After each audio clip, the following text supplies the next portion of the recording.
All righty. Welcome to a special Tuesday evening edition of the Wisco Fanatics Show.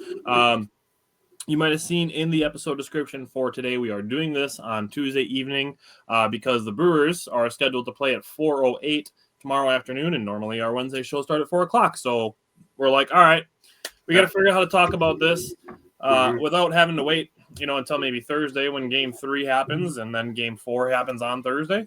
So here we are on Tuesday. So we're going to talk about the first two games of the Brewers and Cubs series. And we'll discuss when we get through these two games kind of what our plan is going forward. But then we're also going to be joined by Mike to discuss the Badgers game against Michigan and their upcoming matchup against Iowa. And we'll talk about some of the stuff that we're going to be doing with Badgers football as well. But let's hit the intro and let's talk some baseball. Welcome to another episode of the Wisco Fanatics Show, where we cover the Packers, Bucks, Brewers, and Badgers basketball and football teams from an optimistic and realistic perspective. Wisco Fanatics is brought to you by Cardboard Legacy, Wisconsin's most complete sports card shop. Buy, sell, grade, and consign all at their location in Oshkosh. Alrighty, so as I said, two Milwaukee Brewers games have happened. They won on Saturday, and they won last night. Both very entertaining games, giving the Cubs some false hope before just yanking it out from under them twice in a row, really. So we're going to go to Game 1, obviously starting with Game 1. The Brewers won 9-3. So, Jake, let's go through Game 1. What stood out to you on Saturday afternoon / early evening with Game 1, Brewers and Cubs? Yeah, so first things first, I'm hanging out, having a good time. I'm like anxious because I'm like, you know what? I am so ready. And they're going to win on Wednesday. I agree with you, Justin. They are going to win tomorrow. Tomorrow is going to be a fantastic day. Sadly, we won't have an episode, which is usually a thing that I look forward to. But I'll trade not having an episode for a playoff win. I'll just say that out there. And advancing. Yeah. And advancing. Secondly, I feel so comfortable in my regular role. I'm so happy that you're feeling better, dude. Like, this is so much better when we're both together. Yeah. But I'm anxious, and I'm like, dude, I'm ready for some playoff sports. It's just nothing's better than playoffs, right? And I talked to you about that, when the wild card was going on. I talked to you about that before last week's episode. I was like, dude, playoff baseball is so good. And you were like, playoff anything is good. And I'm like, yeah, dude, it's the best, dude. Like, you know that they're giving everything that they have in the playoffs. Like, they're not holding anything back. You saw it in the Dodgers and Phillies game yesterday when a dude dove at third base and got knocked in the head by the batter's helmet. But anyways, you get in there and you got Freddie Peralta on the mound, and Freddie Peralta is absolutely going to be a Cy Young Award candidate. He probably won't win it. It'll probably go to Paul Skeens, and rightfully so. He'll probably be third. I agree. Tyler put a really nice post up, posting a Baseball Savant page stats on there showing how dominant Freddie really has been. And he gives you 5 2/3, gives up the homer early, obviously. So top of the first, Bush homers off Peralta for an early 1-0 lead. Chicago's feeling really good. Little do they know that this is the only run they'll score for the next 3+ innings. In that span, they ended up giving up 9 runs, 11 hits, 3 doubles, and that was really the story of the bottom of the first. So as we get into the bottom of the first here, Churriel leads off. He gets the party started by hitting a 95.5 mile per hour double to left. Then he just, was just like, Bryce is just like, yeah, I'll go stand on second base and you come touch home base, as he rips a double 105.4 to right. And Contreras is just like tick, tack, toe to center as he wants to hit a double himself, and he crushes his 104.2 miles per hour. And that's all in a matter of 6 pitches, by the way. I was just going to say 2 of those 3 were on the first pitch. Churriel saw 4 pitches. The next 2 guys are just like, yeah, I want to do that too. So they crush the first pitches they see. 6 pitches later, the Cubs are like, what the hell? We're down 2-1. And they have the lead back, and they have a guy on second with no outs and Yelly at the plate. He ends up grounding out. Vaughn has a 5-pitch walk. Frelick is safe because apparently Horner is in the season of giving and decides to just let him be safe. We need to talk. On this. Go ahead. Because it happened again last night, which we'll get into that. But this thing here, Justin, we're going to get to Contreras and we get to game 2. The thing with this is the Cubs They come in as this offensive juggernaut, good defensive team. That's what they're built on. They're built on offense and defense. The Brewers, for a long time, were built on pitching and defense, and then over the last 2 years with the hiring of Pat Murphy as the manager, have added offense, and they've gotten better offensively while maintaining their pitching and defensive identities. Yep. The most of July/August was spent by mainly Cubs fans, but Mets fans you can mix in there, Reds fans a little bit, Cardinals fans a little bit, but mainly Cubs fans trying to get a narrative going that the Brewers were not good, that they were only lucky. Yeah. And I said something then that I'm going to repeat now when it comes to errors happening against the Brewers. Because what I said, what I'm going to stand on, what I'm going to continue to repeat is that when you put guys in that position, Nico Horner in this example, it's not luck. It is pressure. That's pressure. Forcing guys to speed up, forcing guys to take a look at how far down the line Sal is when the ball gets to the glove. And then you take your eye off the ball. That's not luck. That is not luck. It's not lucky that Nico Horner took his eye off the ball. He's under pressure because Sal is running his ass off line on a pretty routine ground ball. Granted, it was a little slower hit, so a guy like Sal is instantly out of the batter's box thinking, ooh, I might be able to beat this out. But that pressure of, shit, I got to get this quick, that allows Sal to be safe on an error. Yep. And then continue because more things happen. Yeah. So then Contreras ended up scoring on the play, and I'm going berserk. I'm like, what the heck is going on, dude? This is amazing. So after that happens, Durbin ends up striking out, and Perkins, in my opinion, is really the one who made this inning really hurt. Can I throw something out with this at bat? Yeah, go ahead, buddy.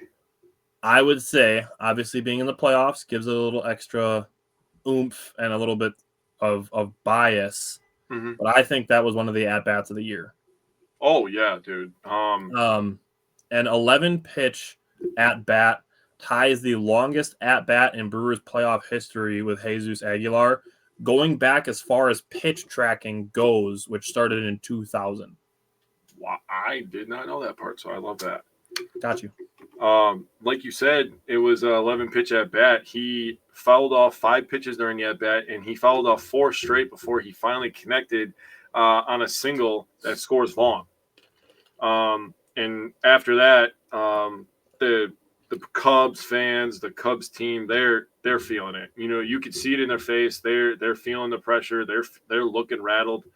4 straight pitches to Joey Ortiz. Can I jump in before you get to Joey Ortiz? Let me say one thing. Last night, when they were talking about Joey Ortiz at the plate, I feel like the color commentator was being really unfair to Joey Ortiz and his bat. I'm just going to say that right now, but go ahead. Just before we get to Joey Ortiz, just because Blake Perkins, after that knocked Matthew Boyd out of the game. Yeah. He was done at 2/3 of an inning in 30 pitches. Yeah, that was hilarious. Reports were that the Cubs were trying to get 2 or 3 innings out of him, and they got 2/3 of an inning out of him. Justin said we're definitely lucky enough to be the best team in baseball. Yeah, but again, that doesn't happen by luck. But yes, I mean, you get to Joey Ortiz, and you can continue. Yeah, so 4 straight pitches, 4 straight balls for Joey Ortiz. And then Jackson Chourio ends up making MLB history with 2 hits in the same inning. And that scores 2 runs. Frelick and Perkins, both who run well. And, you know, the Brewers end up getting out after that. And it's 6-1 after 1. So Cubs fans in the top of the first are feeling really, really good after the home run. They're like, I'm getting text messages from, you know, a couple of people who I talk to are Cubs fans. They're all saying Bush, you know, with a bunch of S's. They're all jacked up. And then I'm texting them the entire bottom of the first inning as I'm laughing and giggling and crying, and my face is hot, and I don't know what's happening. I can't see straight. And they don't want to respond to me now. They don't want to say nothing to me now, which is fine. But get out of the kitchen if you can't handle the heat. You know the saying. It's a saying for a reason. Yeah. The thing with Chourio in that at bat, too, he got down 0-2 really quickly. He did. And then the single that he hit to make it 6-1 was a 1-2 pitch. And that 6-run inning also tied a Brewers franchise record for their highest scoring postseason inning. Dude, honestly, I'm not trying to jinx. I'm knock on all the wood here. They're setting all these franchise best, franchise first. I mean, they might just go all the way instead of franchise first. I'm just saying it feels like that right now. I'm riding the high. I'm gonna try not to ride it too crazy, but I'm riding the high right now because it feels good to be a Brewers. So the thing with that is we can ride the high while also saying that we know they need to take care of business tomorrow. Yeah. So and they absolutely know that too. And W's in the chat. W's in the chat. Don't ever say that again. So Peralta ends up having a clean second inning, which, if you're as a Cubs fan, you're telling yourself, okay, that first inning really sucked. They didn't just give us one hook. They gave us 3-4 hooks. But we're still standing. You still have the second through the ninth inning to try to claw back. And that's exactly the mindset that you need to take as a fan. That's the mindset that the Brewers would be taking, right? Here it goes. There goes Justin. No W's in the chat. All the W's in the chat. It's just devastating when the pitcher comes out. You have Freddie Peralta, who's been one of the best pitchers in MLB this year. He comes out and gives you a clean second. At that moment, after that third out in the second inning, you're like, fuck. So the Brewers, after that, they start the second inning with back-to-back singles from Contreras, Yelich, and Vaughn. And the bases are loaded. We're up 6-1. We're laughing.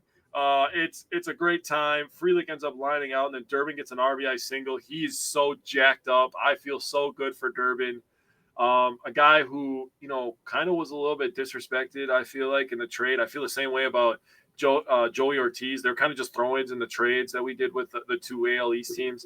And Durbin has absolutely been tremendous this year. He's a freaking bulldog, man. He's going to be top 5 in Rookie of the Year for sure. He better be. I love Joey Ortiz. I love Durbin. They're setting up the left side of our infield for a long time, hopefully.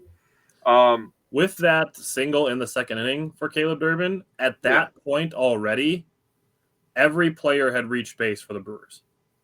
Yeah, that's... With one out in the second inning, every player had already reached base for the Brewers. The Brewers had 5 guys that had driven in runs, which is more outs than the 4 outs that they had committed. They had committed 4 outs and had 5 players with runs batted in. That's just stupid. I'm going to do more of that kind of stuff with the end of the game because it's fun. Yeah. Oh, yeah. So, as the bases are loaded and Frelick lines out, Durbin RBI single, which scores Contreras and Yelich. Perkins ground out to first. Ortiz, another four straight ball walk. And then Churio, he ended up hurting his hamstring. Now, obviously, hindsight, we ended up knowing that after Saturday he was okay because he played last night. We're going to talk about his amazing moment he had last night as well. But he hurt the hamstring, running out an infield single that ended up scoring Vaughn. And then Terang struck out, and, things are looking 9-1 after 2 innings. And it's just like, I will say it was funny to see that came against Aaron Savali. I do want to give a smidge of credit to Matt Shaw, who did save a run, maybe 2 runs, by making a diving play on the third baseline. That's a good point. If we're being fair, that's a good point. Play.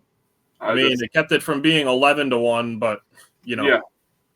So I have just a few more things with the hitting, and then I have some pitchers stuff, context I'd like to go through, and then I will pass it over to you. So the Brewers offense kind of got cold after the second inning. They got 1 hit in the 4th inning. Frelick had a single. They had a hit in the 5th from Terang, who was a single, and 1 hit in the 7th, which was a double from Perkins.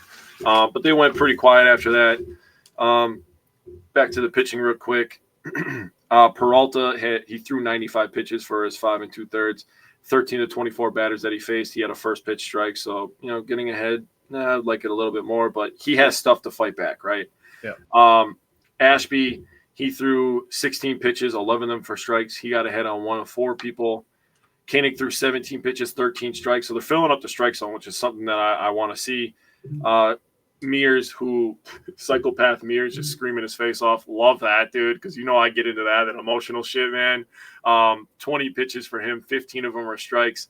And in terms of strikeouts, they had 12 strikeouts. The other 15 outs, you want to know how that happened? They had 7 groundouts, 3 from Freddie, 1 from Ashby, 1 from Mears, 2 from Koenig.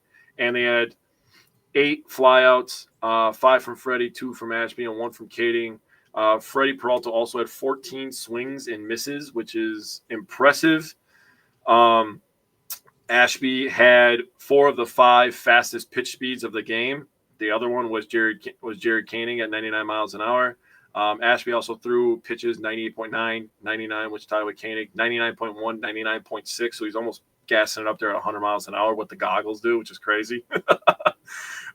Brewers had 9 hits. This counts outs and, actual hits that they had. They hit 9 baseballs 100 miles an hour. They had 12 other hits that were at least 90 to 95 miles per hour. So they're hitting the ball hard. Yeah. And I wanted to talk about Contreras. This guy comes out with an article, right, before the game. And I'm such a freaking sucker for this kind of stuff, man. Because, he pumped. He was like, it was perfect. It was just enough, trash talk where he was talking like, we're the freaking best. I want to be the freaking best. We're going to win the goddamn title. You got to come through us if you want that shit. But then he was also talking, he kind of opened up, talking about how, at first he didn't want to be here. And now he doesn't want to be anywhere else. Yeah. And, dude, I'm literally giving myself chills because I was thinking about it, man. It's like, it was literally perfect. It's perfect. And then he comes out in his first 2 hits, hits a double and a single, both of them 104.2 miles an hour. He has a slow ground out. He grounded into a double play that was 85. And then he hit another one hard that ended up being a ground out, but he hit it 103.8. So he's hitting the ball hard.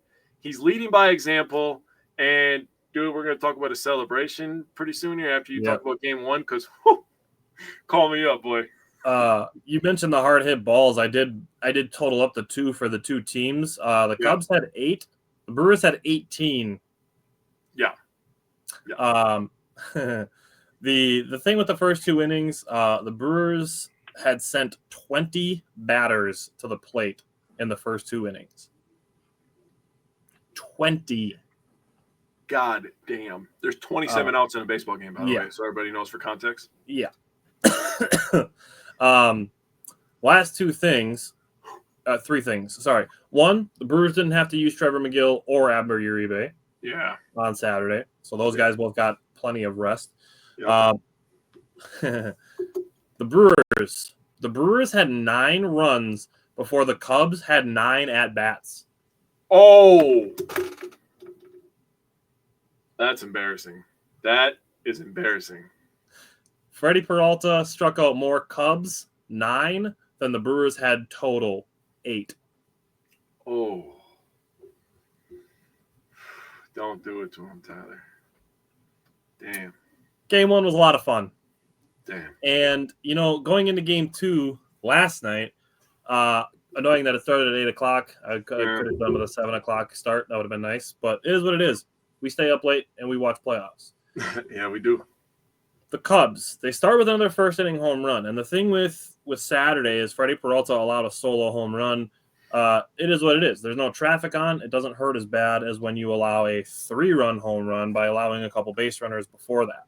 So the Cubs jump ahead 3-0 this time, and it's like, damn. Ashby's command, his location wasn't great to start the game. But you get to the bottom of the first, and then Churio and Terang both strike out. It's like, damn.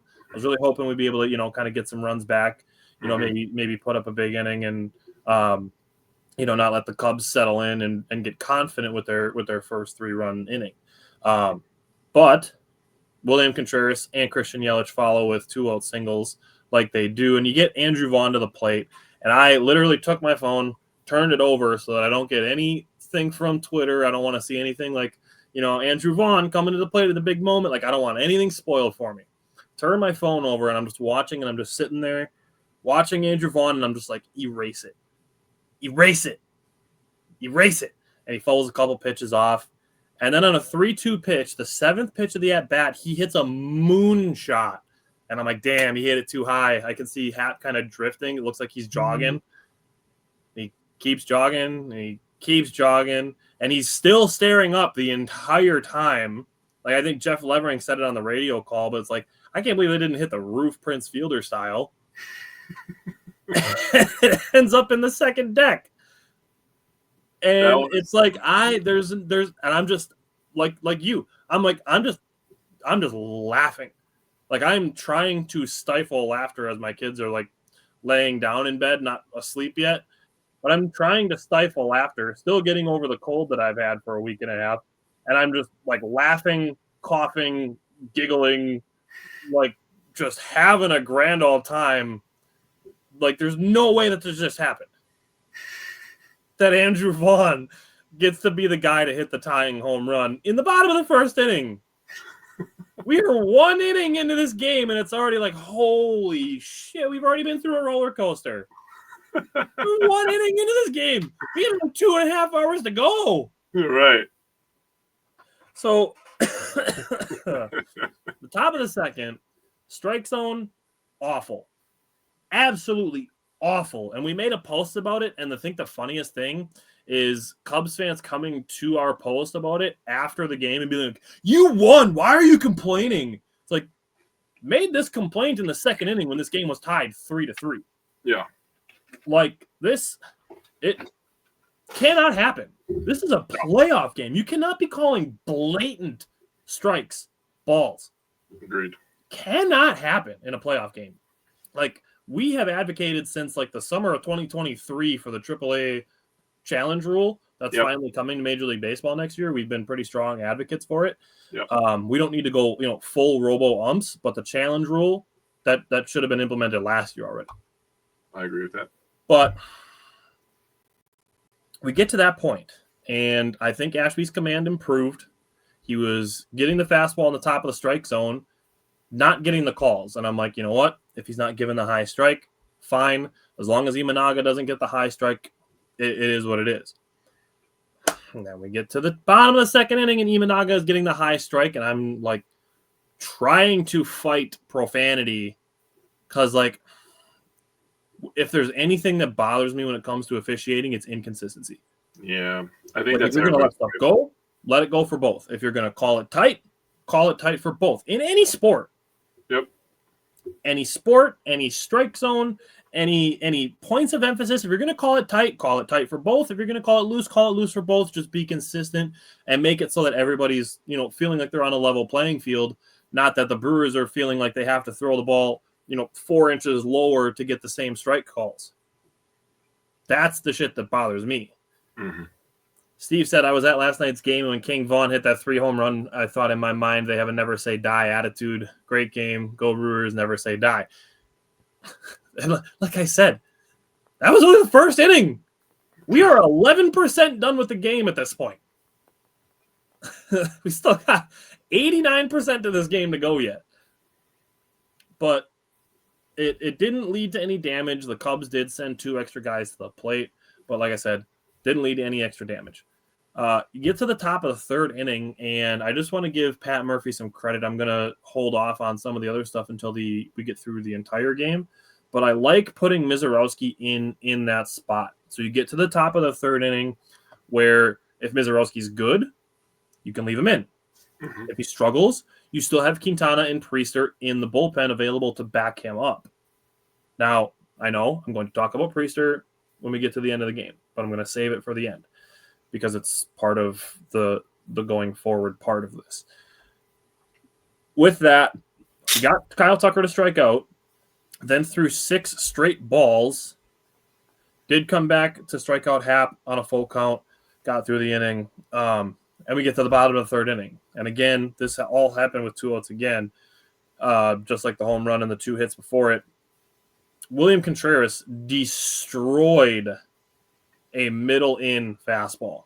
Like, if you're going to give William Contreras a spot, a ball in that spot, he's going to pull it. Like, he's at his best when he's driving the ball to the right center gap. But if you give him an inside pitch in the middle of the strike zone, he's pulling it. And he just yanks a fastball 411 feet, 107.6 off the bat, and he watched it fly. And Jake's ready for it. Dude, Okay. I'm not going to go too far back, but I also thought the Priester hit was too high. I thought it was going to be one of those ones where the guy leans up against the wall and he catches it, and I'm going to be like, God damn it, that was so close. But it wasn't, thank God. Dude, when I tell you, there are two favorite players for me. Sal Frelick, dog. He shows up, he plays hard, he does his job, and he plays with passion. Those are my number one favorite guys. My number two favorite guy, because if anybody knows my personality, I like talking a little shit. Now, every once in a while, talking shit comes back and bites me in the ass. That sucks. But I've done it for a long enough time that I can deal with it. Contreras likes to talk shit and stand on business. That's my boy, dude. He's over there. He looks in the dugout at Craig Counsell. Yeah. And he says, call somebody up, boy. And hang up the phone. He said after the game that he's talking to Brewers fans. It's like he No, called Brewers fans to say I love you, puts the phone down and runs the bases. No, we know who he was talking to. We know who he was talking to. He said he was calling the Brewers fans. Hey, we know who he's talking to, but he can say what he wants. It would have, dude. Could you imagine if Vaughn did it after he hit his home run? Dude, I think I would have cried tears of joy if Andrew Vaughn shows Tiger. I might. If Andrew Vaughn would have gone like this after hitting his home run, dude, just remembering the homer that he hit earlier in the season against the Cubs, and Counsell immediately turns around and goes to the bullpen phone. Yeah, bro, if Vaughn would have done that, oh man, I would have lost it. That would have been the funniest thing ever, honestly. Christian Yelich did follow William Contreras to a home run with a single, and Imanaga was done. And I've seen a couple Chicago radio hosts saying, oh, Boyd shouldn't have been pitching game one. Imanaga had no business being pitching in game two. The first one, I'm like, yeah, whatever. Second one, I commented, I'm like, you know what? Boo, frickety hoo. The Cubs are supposed to be built on offense and defense. Yep. And it's like, well, they know what they needed to get, and they didn't get it. Yeah, and your GM got extended earlier this summer. This Cubs team was supposed to be built on this big juggernaut offense. 3 runs in the first inning, none after that. They hit 3 solo home runs in game one. Top of the fourth, Mizorowski found his fastball command, got 2 quick strikeouts, then allowed a walk before getting Bush to fly out. Bottom of the fourth, Caleb Durbin got hit by a pitch like he does. Joey Ortiz got a 2-out single to get Jackson Chourio to the plate, and Jackson Chourio demolished a baseball. Dude. It felt like a desperation kind of play for the Cubs to put Daniel Palencia, their most of the season closer, in that situation. And he threw essentially what I would say, what I put in my notes as 3 quote-unquote try me fastballs. He threw one at 100.8, threw one at 100.5, and threw the third one at 101.4. All of them pretty close to the middle of the plate. Basically just, I'm going to throw you heat, see if you can hit it. And doing it twice, if he had thrown Jackson Chourio like a 90-mile-an-hour slider, he probably swings out of his shoes. Yep. But you threw him the same pitch 3 times in a row and didn't expect Jackson Chourio to be like, oh, okay, I understand it now. And puts it off the wall 30 feet over the fence that for some reason Pete Crow Armstrong thought he was still going to have a chance to jump up and have it anywhere near his glove. That's the funniest part of the whole play is that he falls to the ground. He slumps down like a guy who just got the worst phone call in history. And then he goes crisscross applesauce, dude. That was the fucking funniest thing of all time, bro. I was geeking out with that. Him sitting at the bottom of the fence. Oh, he looked like he was a kid on timeout. Dead ass. Yeah, I was just gonna say he was sitting there like a kid who wants Mom, can you come pick me up? Yeah. That's the vibes that I got from it. I'm not having fun anymore. So that third pitch, that 101.4, went off the bat at 103.9, traveled 419 feet. Yeah. All in all, you look at Mizorowski, he threw 31 pitches at 100+ miles an hour. That is the most in a game, not just a postseason game, most in a game, baseball game ever by anybody not named Jacob deGrom or Hunter Green. That's crazy. He also did it in 3 innings. Yeah. Could you imagine if next year he has a game like this where he goes 6 innings? Could you imagine 60 pitches at 100 miles an hour? I'm going to feel bad for the other team. I'm going to feel bad for the other team. Dude, I said it earlier this year when he was, on his all-star streak. If his command is good, like it just has to be plus. It doesn't have to be amazing. If his command is just good, he's going to be NL Tariq Skubal. Yeah. That's where he's going to be. That's the level he's going to be at. Yeah. Now, he threw the 3 innings, gave up a hit, had 2 walks, had 4 strikeouts on 57 pitches. 31 out of 57 pitches, over 100 miles an hour. More than half the pitches you're seeing are flying past you in less than the amount of time it takes you to blink.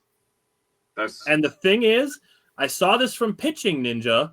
Because of the extension that he gets, he pushes off so far from the pitching rubber that the perceived velocity is over 106 miles an hour. Yep, I saw that because of how far he pushes off, because he's so big. So he gets that much closer to the plate, shortening that distance, shortening that amount of time, makes the perceived velocity over 106 miles an hour on his pitches. Kim said, besides the offense, I thought it was awesome. We won essentially on a bullpen game.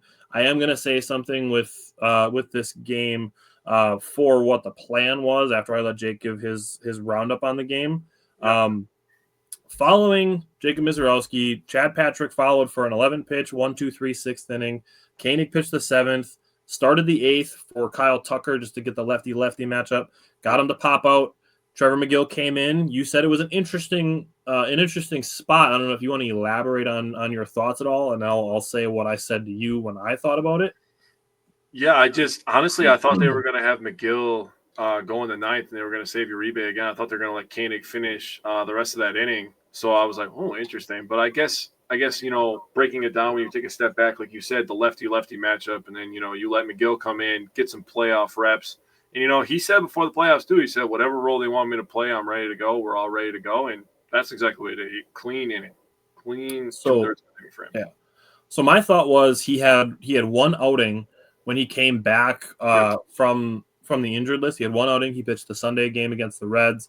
Mm-hmm. With this, you bring him in for 2/3 of an inning. Obviously if he gets both guys out, if somebody reaches base, you're facing more than 2 batters. Mm-hmm. But you bring him in, he doesn't have a 3-batter minimum if he finishes the inning. Yeah, true. So I'm thinking, okay, this is a way where they can get him leverage, but also possibly only have to face 2 batters. That's pretty smart. Sometimes.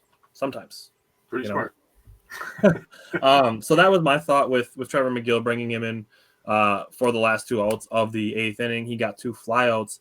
And you get to Abner Uribe, 9th inning.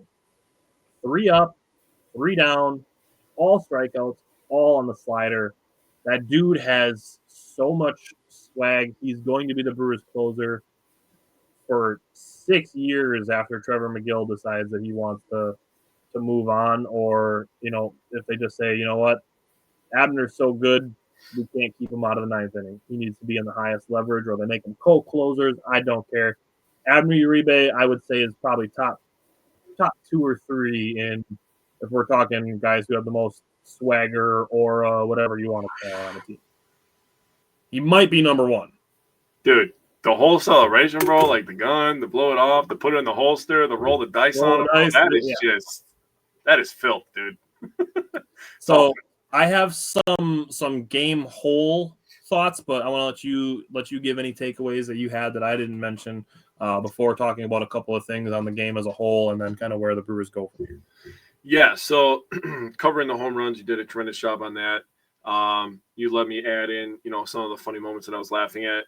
The one thing that I wanted to talk about as a roundup is, I just love the aggressiveness of the Brewers offense. They don't back down from anybody. It shows, obviously, they've had a deficit the last 2 games. And I also wrote down, might be nice for us to take a lead when we're not losing in the first inning. Yeah. Maybe we can just play with lead the whole game. That would be nice, too. I have thoughts on that. if that's my only gripe, then that's, I'm nitpicking at that point. But I thought the offense was awesome. I love the aggressiveness. I wrote down the pitches, strikes, and stuff like that because I think that's important. Mm-hmm. I also got the league average. So Ashby, 43 pitches, 23 strikes. You nailed it on the head. His location wasn't great. He was hanging his slider a little bit, which is the one that obviously got banged out by Suzuki, and then he had another really bad hanger. It was spinning. It wasn't doing the drop thing. It was spinning though. Mears only had to throw 3 pitches for his third of an inning. Mizorowski, like you said, 57 pitches, 32 for strikes. He got ahead on 7 of the 12 people that he faced. Chad Patrick, 11 pitches, 8 strikes. Koenig, 16 pitches, 10 strikes. He got ahead on 3 of the 4 people that he faced. So tremendous job by Jared Koenig. Last couple of weeks, he's been on a heater. He's been really, really good, and now he's continuing that into October. And then Trevor McGill threw 9 pitches, 6 of them strikes. And Abney Uribe threw 13 pitches. Like you said, the 3 strikeouts, he got ahead of all 3 guys. So he's coming up there throwing gas, getting ahead of people, forcing them to look for the heat. But then he's giving them, the slider, which is moving on you. So if he's throwing that for strikes, it's the same thing with Trevor McGill. If Trevor McGill's throwing the knuckle curve for strikes, you might as well just try to bring Jesus with the at-bat. Yeah. That's the only chance you might as well just guess. Just guess at one of the 2. Swing with your eyes closed and just hope that you guess right. Yeah, you're shit out of luck. So on top of that, the Brewers threw 152 pitches this game, 93 of them for strikes. That's a 61% rate. That's pretty good. The league average is around 57%. So being above that might be something to why they're so successful. They get ahead in counts, and the Brewers pitchers really attack you. They come after you. Now, if Ashby's slider was working good, that's when Ashby's going good, right? Because he can give you that 98, 99 mile an hour right at your face, and then he could pull the rug from under your feet, right? So once he gets that slider down a little bit, he'll be just fine. But I just thought that was pretty interesting. A little bit above the league average. Yep. That probably should have been something that I paid a little bit closer attention to in the regular season, but never too late, right? Yeah. So the Milwaukee Brewers, they retired the final 15 batters that they faced. Mm-hmm. So you're talking 9th, 8th, 7th, 6th, 5th innings, 5 straight innings where Cubs just went 1, 2, 3, 1, 2, 3, 1, 2, 3, 1, 2, 3, 1, 2, 3. Mm-hmm. Not a single base runner. After the first 3 innings, they only reached on walks after the 3rd inning. Yeah, I know. So 5th through 9th, nobody even reached base at all. And after the 3rd inning, 0 hits. Mm-hmm. The only guys that got on base were the couple walks that Mizorowski had. Mm-hmm. Now, to your point on the Brewers offense being, relentless with it, all 7 of the runs that the Brewers scored last night came on the home run, which is interesting, but they all came with 2 outs as well. Yeah. So as we look at what's next, the reason that we're doing this week's show tonight is because the Brewers play at 4:00 tomorrow afternoon. Yep. Now, Quinn Priester is starting that game tomorrow. Yep. And the Brewers, they kind of dangled it out there like, we're going to use Ashby as an opener, and then we're going to have Quinn Priester maybe follow. Priester walks out to the bullpen. So it's like, okay, Quinn Priester's going to come into this game at some point and be the bulk innings guy. Came out after the game that Pat Murphy had no intentions of pitching Quinn Priester at all last night. Quinn Priester was not going to enter last night's game. He was full decoy to the point that they were going to have Quinn Priester tossing in the bullpen as if he was going to come in. That's how far they were going to take the decoy with Quinn Priester. Jesus. He was never coming in. But Pat Murphy was going to go as far as having him up and warming in the bullpen. And had the Cubs building their entire lineup around what the Brewers were trying to do. And the Brewers, like Kim said, get to have a bullpen game and get a W. And that kind of saves the what would have been the Brandon Woodruff start. In my opinion, I think Woodruff would have started game 2 if he was healthy. And hopefully we can get to the NLCS and maybe see him there, or the World Series and maybe see him there. We're going to have to see. Woodruff said day by day. So Simon said W's in the chat. You say, I do say that. So that's part of that. Now, looking at the Brewers in games 1 and 2, they scored 9 runs and 7 runs, 16 runs in the 2 games. Game 1, they scored 9 runs, 0 homers. Game 2, they scored 7 runs, all homers. There's no way that you can be in the Cubs coaching staff and be like, oh, this is how we beat them. We take away the homer, they're good, or, we pitch to contact. You have to use all 3 outs. Like there's nothing about the Brewers lineup and the woodpecker stuff goes with it. There's just no way that anybody can feel comfortable facing the Brewers lineup. Now, that said, obviously you have to win the games before you advance. So Thursday would be game 4 if necessary. Saturday would be game 5 if necessary. We're going to let these games play out before we decide exactly what we're going to do, because the NLCS would hypothetically, potentially start on Monday. So Jake and I are going to have some conversations exactly what we want to do, because we want to be able to wrap up this series before the potential next series starts. So in an ideal world, Brewers wrap it up. We can talk on Friday and be prepared to move on.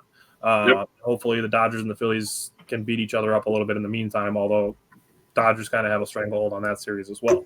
Yeah, they do. So we'll see how the next couple of days go. Jake, is there anything else you want to say on Brewers and Cubs before we move on? Yeah, just real quick so everybody knows what. So a little bit going into the game tomorrow. The Cubs are 50-31 at home. They have the 8th best ERA at home this year in all MLB. The Brewers collectively, home, road, away, doesn't matter, neutral site, bullpen starters, they have the 2nd best collective ERA in all of baseball, and they also have the best road record in all of baseball. Quinn Priester, probably the acquisition of the year at this point. If they gave an award for that, dude, it's pretty close. They won 19 straight games with him.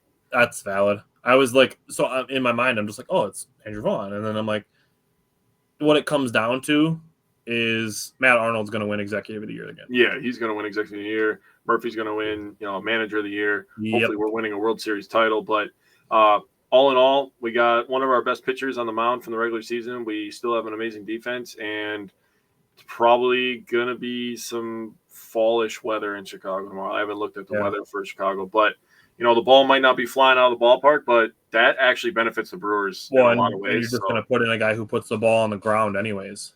Yeah, exactly. So I'm with it. I'm very excited. Very, very excited. Steve said, knock on wood, that doesn't happen tomorrow. Go Brewers. As long as there's no rain, Brewers can win tomorrow. Yep. Because if it rains, Cubs are going to cancel it. If there's sun, they might cancel it. Yeah. Yeah, if there's rain in Illinois somewhere, Simon said, I heard it was going to be rainy from all the tears. That'll be after the game. Oh, that's so funny. Alrighty. Obviously we're in the ideal situation after 2 games. Right. But this is where I wanted to be. I wanted the Cubs for this reason.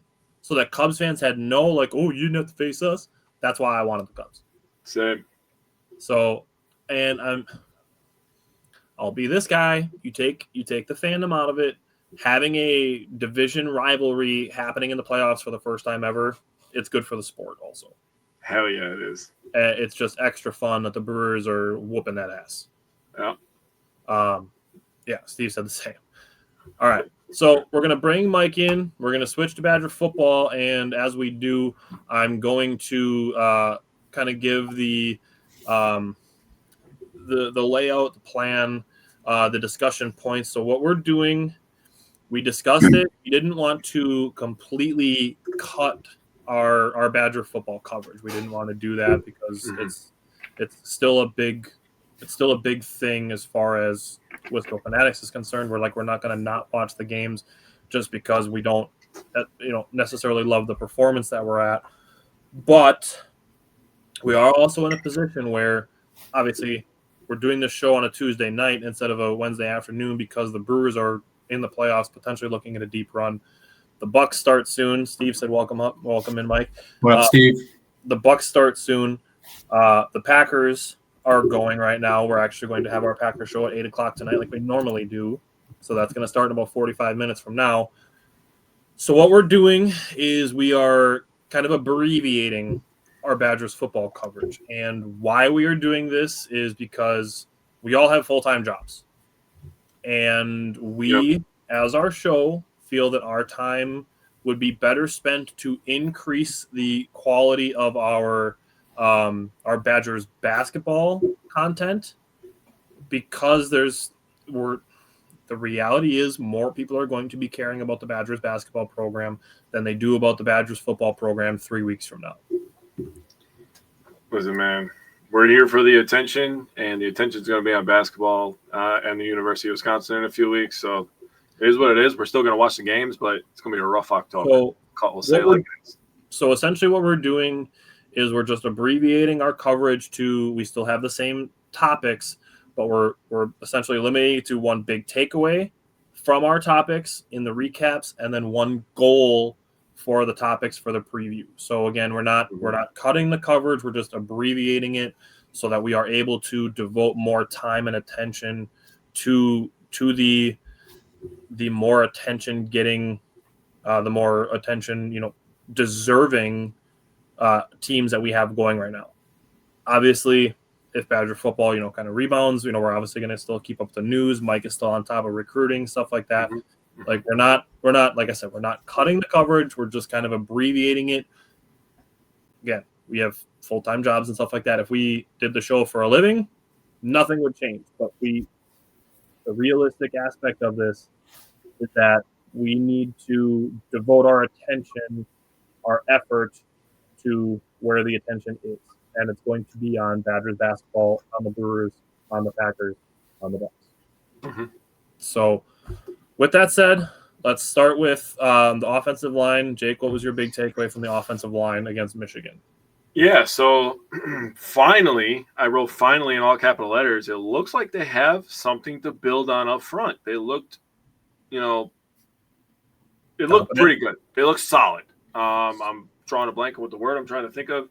Competent? Yeah, they look better. They were pretty solid and pass blockers. They gave up some pressures, but you're not going to have a perfect game, obviously. And Michigan's also ranked number 20. Yeah, and they got some athletes out there. But they were solid in the run game. We got the run game going a little bit, and snapping the ball. We had one bad snap that I kind of remember, but pretty solid, honestly. So, all in all, I come away from this game and Tyler summed it up the other day, and I 100% agree with the sentiment. I've heard it from multiple people as well. Kind of sad that this is the state of the program, but it kind of felt like a win. And you gotta start somewhere. Building blocks.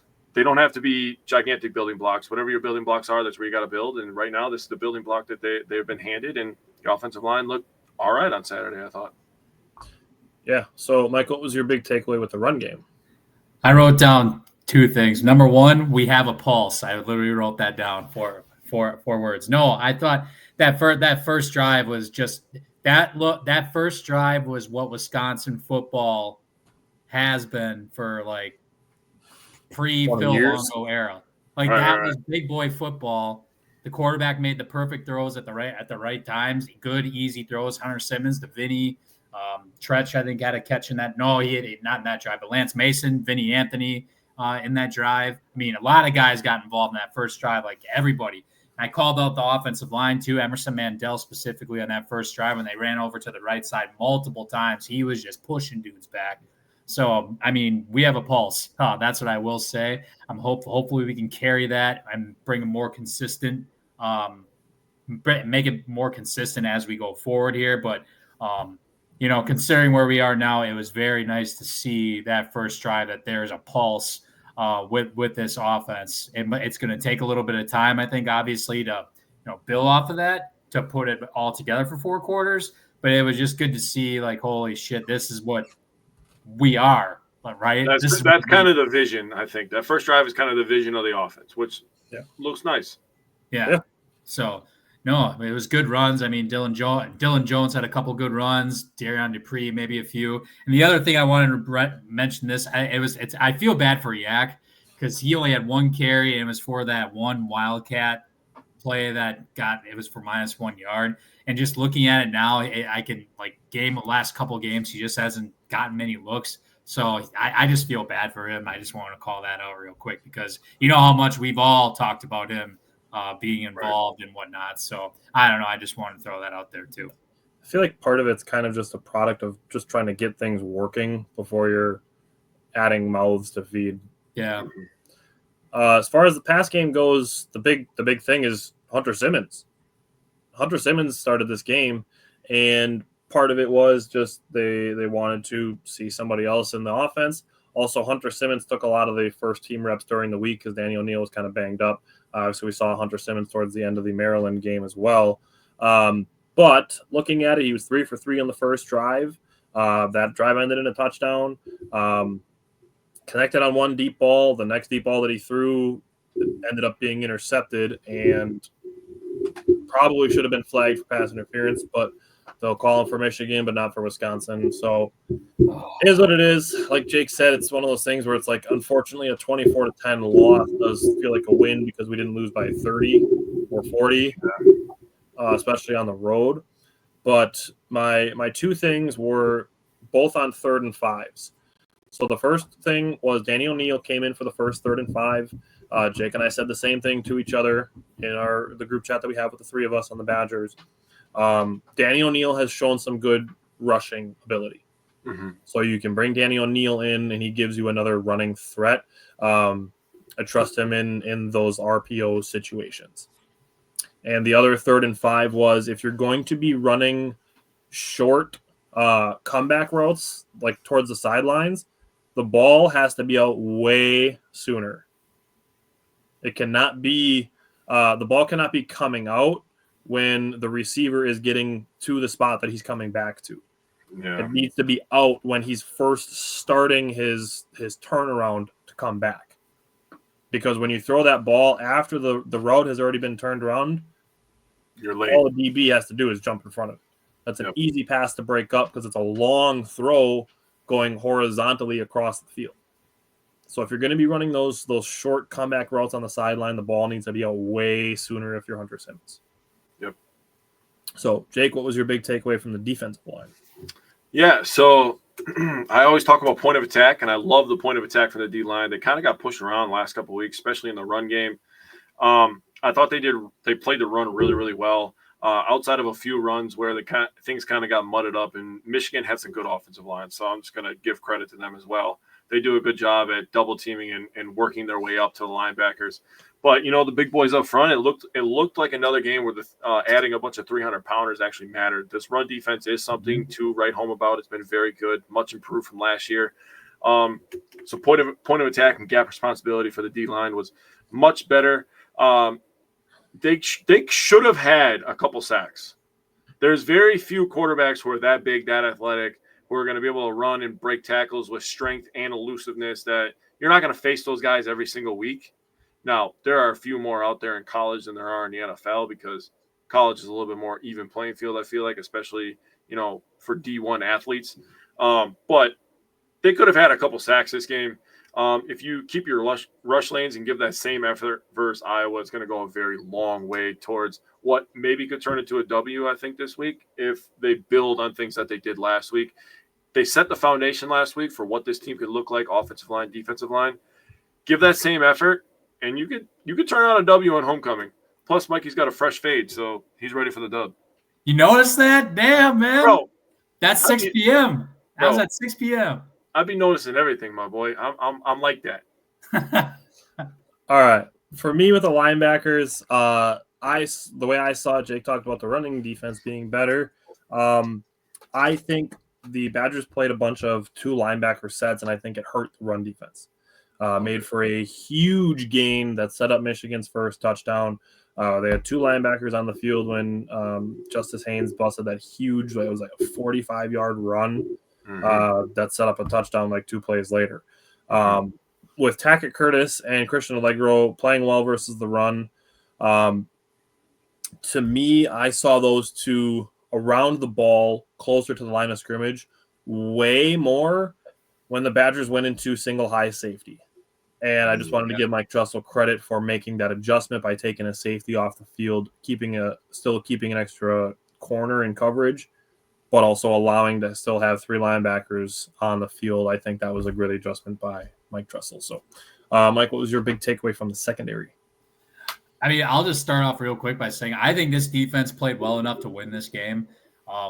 I think ultimately, when you score a when you score a touchdown the first drive and then you have 9 straight punts, and then you're not really helping out your offense too much, right? So the defense has got to get out there a little more. I know we did give up. My biggest takeaway was in the secondary, we did give up too many chunk plays at like the wrong times. Honestly, I just wrote down in my notes that just the last couple minutes of the third quarter and the fourth quarter, McCauley just went crazy. Yeah. I tipped the cap to him. He went nuts. Yeah, it was basically, it really sucked, after we score that touchdown, they come literally right back and tie it up. That definitely took the wind out of our sail a little bit, unfortunately. I was hoping we were going to be able to at least hang on to that for like a quarter, but Justice Haynes is the real deal. I think he's going to ultimately be in the Heisman Trophy race in the next couple of weeks. I think after a few more games are played, he's really good. That bullshit pass interference call. I mean, if they're going to call that against Rico, I would have expected them to do the same for us. Just said it during the Brewers coverage. I don't care if you're calling it tight or calling it loose. Just call it consistent. Yeah. Yep. It was the same thing. Underthrown ball. Fine. Call it. If you're going to call Enrico. If they're going to start doing that shit on purpose, the rules committee is going to have to step in and do something. If they're just going to underthrow balls so the receivers can run into a DB and I was trying to catch an underthrown ball, free 15 yards, they're going to have to do something about the rule. Yeah, I agree. So, that was unfortunate, but no, Michigan just had I just wrote down they did ultimately have too many big chunk plays that did cost us. Like you said, Tyler Dobbin, McCulley, he had himself a game. I mean, between that crazy catch that he ended up getting overturned, that was ruled a catch, and then that quick slant that he caught, bounced off Matt Young, the safety, and then spun around and then scored. That was pretty impressive on his end. I mean, no, it was just giving up those big chunk plays at the wrong times that ultimately, costed us essentially. But I do think at the end of the day, if we can just build that consistency on both sides, we would be right in the thick of things in that game. I just think ultimately, especially in the second half, we couldn't get anything going. Defense gets out there too much, and I think eventually we just started wearing down a little bit. So it wasn't bad by any means, but I know we can. This is something to build off of. I think going forward too. See what happens. Alrighty. Well, we're going to jump into the preview. Jake, what are you looking for from the Badgers offensive line? What is your goal for the O-line on Saturday? Yeah, so, I mean, you're going up against a pretty good defensive line that has 9 of the team's 12 sacks. They have one of their defensive ends, Llewellyn, has 5 of them. 3 of the 4 starters are also from Iowa. So, I mean, Iowa recruits Iowa very well, and they develop them very well.